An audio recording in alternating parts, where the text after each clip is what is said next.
One of the most repeated saying was that a woman who gave herself before marriage would struggle to bear children, but a virgin, a virgin would be blessed with offspring as numerous as the stars. From the time I could walk, I was taught to be a good girl.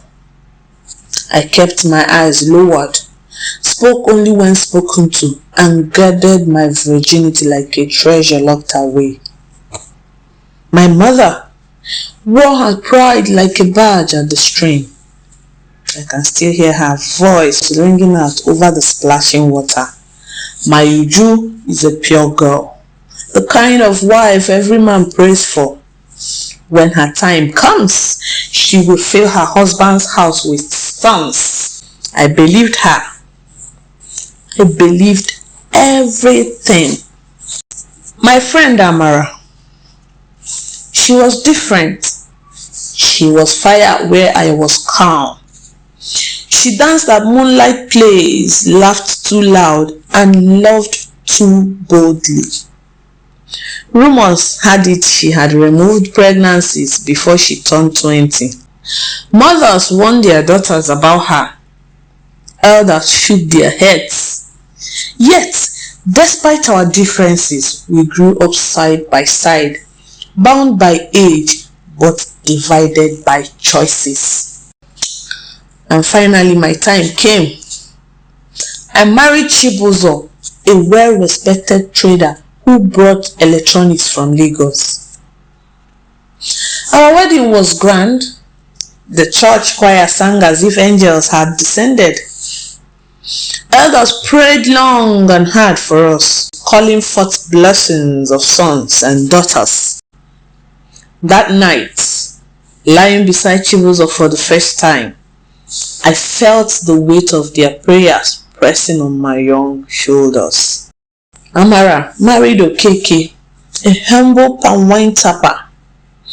Their wedding was simple, held under the ancient Udara tree, with only a handful of witnesses. I remember hearing the village gossip. How can a man marry such a girl? Even goats have shame. And after my wedding, months passed. Seasons came and went. Our home remained silent. No babies, no little faith. My mother, once so proud, grew quieter with each passing year. The same women who had envied me at the stream now whispered, "Who would have thought the virgin would be barren?" I drank bitter roots. I battled in rivers at midnight. I prayed, fasted, and cried. Every month was a cycle of hope and heartbreak. Chibuzo, once tender, began to look at me differently. A question in his eyes he never spoke aloud. Rumors drifted through the air like cooking smoke. My beloved Chibuzo was finding comfort elsewhere. Meanwhile, Amara, the girl they all condemned, blossomed. Within a year, she had a baby boy, then a girl, then another boy. 4 children in 6 years. The same woman who had mocked her now lined up for her advice on childbirth and child rearing. At the stream, they will sigh. This world is not balancing. The one we thought was bad has turned out good, and the good one is suffering. I will not lie, I envied her at times, but I did not curse God. I learned to pour my love into my nieces and nephews. I learned to carry myself with dignity, even as the silence of my womb echoed louder. Years passed, and life humbled us both. Amara buried one child from fever and nursed another through a near-fatal snake bite. I learned that even blessings come with burdens. After so many years, it was during the New Yam festival that our paths crossed again. Amara approached with children tugging at her wrapper, her face lined with the weary strength of motherhood. We sat beside each other as the town celebrated the harvest. I looked at her and said with a faint smile, "Life played us both in ways we never imagined." She chuckled. She is softer now. her wide laughter tempered by experience. People forget she said that the womb is a mystery only God understands.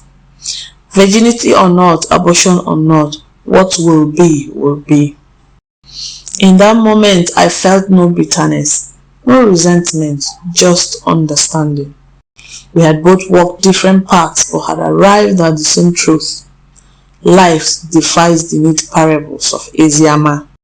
Now the town will continue its traditions, its assumptions, its cruel stories. Mothers will still warn their daughters about girls like Amara. But somewhere in the folds of time, two women, Amara and I, know better. Because life, like the womb, keeps its secrets. Moral lesson. Chastity is no guarantee of fruitfulness, just as sin is no sure path to punishment. Society's assumptions crumble before life's misery.